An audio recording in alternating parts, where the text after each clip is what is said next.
David Reinhardt with Geekenstein Media, and I'm here with Brian Powers of Phobic Studios. And we're here to check out Glare.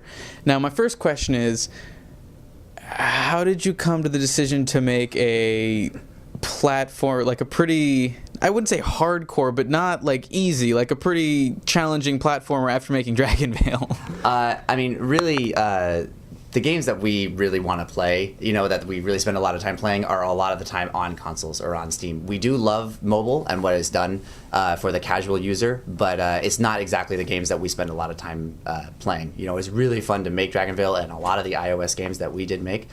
But Glare is really more of a passion project. These are the types of things we really, really like to play ourselves. So Glare has you exploring these planets to cleanse the darkness out of the world with as you were describing, you're a being of light, using your Glare ability to cleanse the world. Yeah. Like, where did the inspiration for that come from? Because it's a concept I haven't really ever heard before. Yeah, so, it really started initially, I was like, I love running and gunning in games, I love platformers in games, but I wanted a mechanic that really made it feel like its own. So we started looking at light and how it plays with different things, how it can grow plants, how it can remove darkness, how it can, do all these different types of awesome interactions. Like, you could really build a game around that concept. And so that's really where that kind of stemmed from. I love radial shooting in games, and I really wanted to make a solid platformer, like not really twitch, but definitely requires some quick maneuvers every now and then just really tie it around a mechanic that felt uniquely its own. Now, since you're exploring these, I guess circular world is the best way to describe them, and one of the things that's most noticeable about the game is that the world is turning as you're going, side-scrolling, which I guess the only thing I could describe that I've seen like that is maybe like Animal Crossing, but then that's going in and out instead of to the side. Like that is fascinating. How did you arrive at that decision? The world, you're playing in a solar system, and we really latched onto the concept that you're a being of light trying to save the sun. So going from planet to planet, we're like, can we make these worlds circular rather than just left to right? The player's just moving left to right across a plane. So we explored with that for a while and built a lot of custom tools in Unity, and it allowed us to actually build these complete circular worlds. So as you're playing through the planet, you're getting closer and closer to the core, trying to get to the core of the planet, which is ultimately where the boss lies on every planet. That really gives a cool sense of progression through the game. Every time you play a world, things get more and more distorted as you get near the center. And just another thing that gives it the most unique look, we wanted to give it, really. Well, what you guys have shown us today, I love the art, and it's nothing like these, but it kind of reminds me of Rayman Origins and like a Bit Trip Runner. Like it's a very light art style, but then it gets into some dark places. How did you blend the dark elements, but with still this kind of like this whimsical, I guess is the word I'm looking for, style? Sure, yeah. So, we really, our art director, who's not here right now, back in Boulder, Colorado, he loves color. It's like, he's so sick of gray and brown. He thinks that that's way overdone in the games industry. But we also wanted to really go with 2.5D. So, when color was involved with that and just a lot of different environments, we're like, wow, we could really leverage the art in this game. We have moments when you're moving really fast and moving really slow, so that kind of determines the density of the art that we add into the game. Any area that you might spend more time, we've really put a lot of art in there, to really just give the player a lot of awesome things to look at. And then times when you're moving faster, you breeze by it, you get to see some cool big sort of structures, but it's not anything that you're really trying to focus on, you're just trying to play the game. So it's really a balance when it comes to the density of art, and we love color. We want to see that in more games now.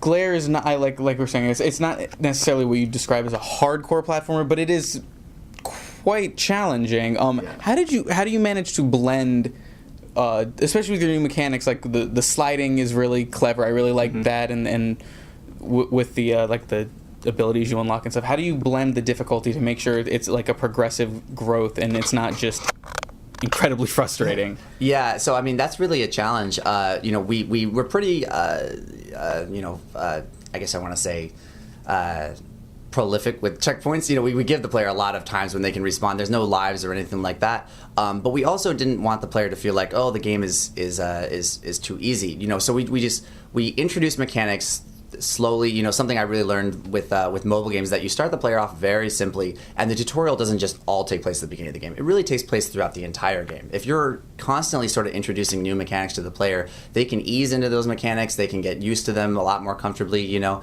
like you said, the sliding mechanic, that doesn't show up at the beginning of the game. You get used to aiming radially and shining your light in different directions. So you know, you have a lot of time to get used to any mechanic before we just jump into a separate mechanic, but they all blend together really well, and that's where the flow of the game really comes from.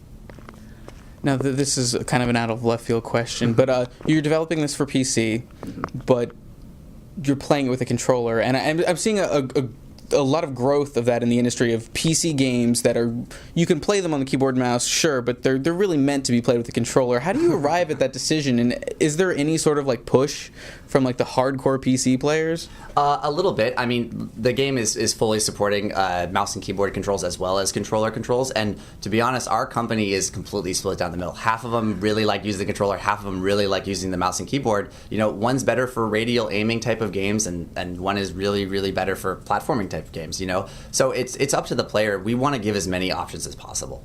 You know, we just want, you know, people to be able to jump in and be like, the control scheme I'm comfortable with is using a controller and mapping the keys like this. We give them the option to do that. The game is fully remappable, no matter what control scheme you're using, because it's, yes, like you said, it's not a super easy game, but, you know, we want everyone to feel like, oh, I can get exactly the control scheme I want and then play through this game and, you know, experience all it has to offer.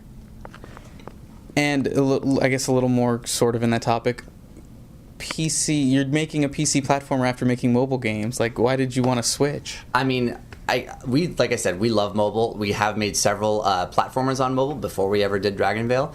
And it's, like I said, it's just a passion for us. These are the games, like, not even just platformers itself, but games on the PC side of things or on the console side of things. We love bigger games like that, and you know, we had a lot of fun on mobile, and we're not going to stop making mobile games, but we want to branch out into new territory, see what else is out there for us.